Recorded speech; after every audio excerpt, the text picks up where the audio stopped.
तिवारी गंगा सागर साहित्य चैनल में आपका स्वागत है। मैं आज यूजीसी नेट हिंदी दिसंबर 2025 के लिए इम्पोर्टेंट भारतीय काव्यशास्त्र के अंतर्गत यूनिट 3 काव्यशास्त्र के अंतर्गत भारतीय काव्यशास्त्र में पढ़ाने जा रही हूँ कि आचार्य हैं उनके जो ग्रंथ हैं और उन्होंने अलंकार की संख्या कितनी मानी है। बहुत ही पूछा जाता है क्वेश्चन कि कौन से आचार्य ने उनका अलंकार संख्या कितनी मानी है और उनके ग्रंथ कौन कौन से हैं। तो आइए देखते हैं हम। भरत मुनि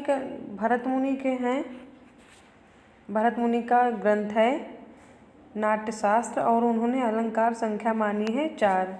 भामह का ग्रंथ है काव्यालंकार, उन्होंने 39 अलंकार की संख्या मानी है। दंडी का ग्रंथ है काव्यादर्श, उन्होंने 35 मानी है। उद्भट का है काव्यालंकार सार संग्रह ग्रंथ, बहुत ही महत्वपूर्ण है, ध्यान रखिएगा आप। 40 अलंकार संख्या मानी है। वामन का है काव्यालंकार सूत्र, इन्होंने 33 संख्या मानी है अलंकार की। रुद्रट का है काव्यालंकार, 52 संख्या मानी है अलंकारों की। कुंतक का है वक्रोक्त जीवितम, 13 है अलंकार की संख्या। भोजराज का ग्रंथ है सरस्वती कंठाभरण, 72 माना है अलंकारों की संख्या। मम्मट का ग्रंथ है काव्य प्रकाश, 67 माना है अलंकार की संख्या। वेदव्यास का अग्निपुराण ग्रंथ है, इन्होंने 16 माना है ग्रंथ, 16 इन्होंने अलंकार संख्या माना है। रुय्यक का है अलंकार सर्वस्व, 81 माना है। जयदेव चंद्रालोक उनका ग्रंथ है, 100 माना है अलंकार की संख्या। विश्वनाथ का ग्रंथ है साहित्य दर्पण, 88 माने गए हैं अलंकार की संख्या। अभय दीक्षित का है कुवलयानंद, 124 माना हुआ है। जगन्नाथ का है रस गंगाधर, 71 माना है। इनमें से इम्पॉर्टेंट बहुत ही हैं। भरत मुनि का नाट्यशास्त्र, भामह का काव्यालंकार, दंडी का काव्यादर्श, उद्भट का काव्यालंकार सार संग्रह है। वामन काव्यालंकार सूत्र, वामन का सूत्र है। रुद्रट का काव्यालंकार है, भामह का रुद्रट का काव्यालंकार है। कुंतक का वक्रोक्त जीवित है।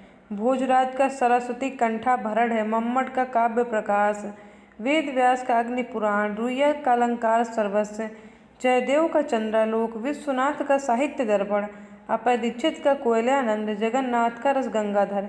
ये मैंने दृष्टि की बुक से उठाया हुआ है, आप याद रखिएगा, बहुत ही इम्पॉर्टेंट है। इसमें आप ये मत सोचिएगा कुछ छोड़ दें। और देख लेते हैं कि आचार्यों ने कितनी रीत संख्या मानी है। तो भरत मुनि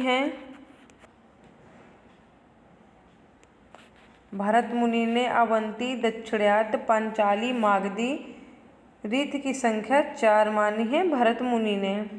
भामह ने 2 मानी है, वैदर्भी, गौड़ी। दंडी ने भी 2 मानी है, वैदर्भी, गौड़ी।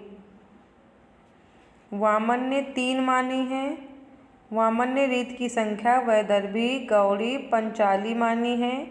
रुद्रट ने 4 मानी है, वैदर्भी, गौड़ी, लाटी, पंचाली। आनंदवर्धन ने 3 मानी है। असमासा, अल्पमासा, दीर्घमासा। राजशेखर ने भी 3 ही मानी है। लक्षोभी, वैदर्भी, मागधी, पंचालिका। कुंतक ने 4 माना है। सुकुमार, वैदर्भी, विचित्र, गौड़ी, मध्यम, पंचाली। कुंतक ने 3 माना है, 4 नहीं माना है। सुकुमार, वैदर्भी, गौड़ी, पंचाली। भोजराज ने 5 माना है, वैदर्भी, गौड़ी, पंचाली, लाटी, अवंतिका, मागधी। मम्मट उपनागरिका, वैदर्भी, परुषा, गौड़ी, कोमला, पंचाली। मम्मट उपनागरिका, वैदर्भी, परुषा, गौड़ी, कोमला, पंचाली। विश्वनाथ का है वैदर्भी, गौड़ी, पंचाली, लाटी। वैदर्भी, गौड़ी, पंचाली, लाटी।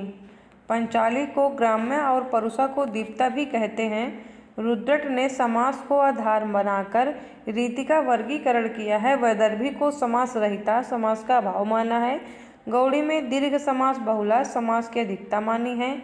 लाटी में मध्यम समास युक्त मध्यम समास, पंचाली लघु समास युक्त माना हुआ है। आगे देख लेते हैं किन आचार्यों ने कितने गुणों की संख्या मानी है। जो आचार्य हैं इन्होंने गुणों की संख्या कितनी मानी है। भरत मुनि ने गुणों की संख्या 10 मानी है, भामह ने 3 मानी है, दंडी ने 10 मानी है, वामन ने 20 मानी। ऊधो मन न भयो 10 20, मन वामन में 20 माना है। आनंदवर्धन ने 3 माना है। भोजराज ने 24 प्रकार का व्यंजन मान लिया है। भोजराज जो है 24 माना है। मम्मट ने 3 माना है गुण की संख्या। वेद व्यास ने 19 माना है। विश्वनाथ ने 3 माना है। जगन्नाथ ने 3 माना है। देख लेते हैं 3 किसने किसने माना है। भामह, आनंदवर्धन, मम्मट, विश्वनाथ, जगन्नाथ, 5 लोगों ने गुणों की संख्या 3 मानी हुई है। बाकी भरत मुनि ने 10 ही भरत मुनि भामह ने 10 माना हुआ है, वामन ने 20, आनंदवर्धन 3, भोजराज 24, मम्मट 3, वेदव्यास 19, विश्वनाथ 3, जगन्नाथ।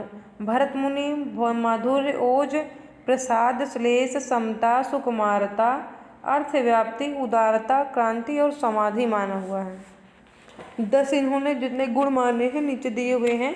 माधुर्य, ओज, प्रसाद, श्लेष, समता, सुकुमारता, अर्थव्याप्ति, उदारता, क्रांति और समाधि। वामन 10 गुणों को शब्दगत भी मानते हैं और अर्थगत भी मानते। सामान्यतः 3 गुण स्वीकार किए जाते हैं, माधुर्य, ओज और प्रसाद। तो आज के लिए इतने ही महत्वपूर्ण जो तथ्य थे मैंने आपको काव्यशास्त्र से बताया है। जो दृष्टि की बुक से मैंने PDF बनाई हुई है, देख लीजिए।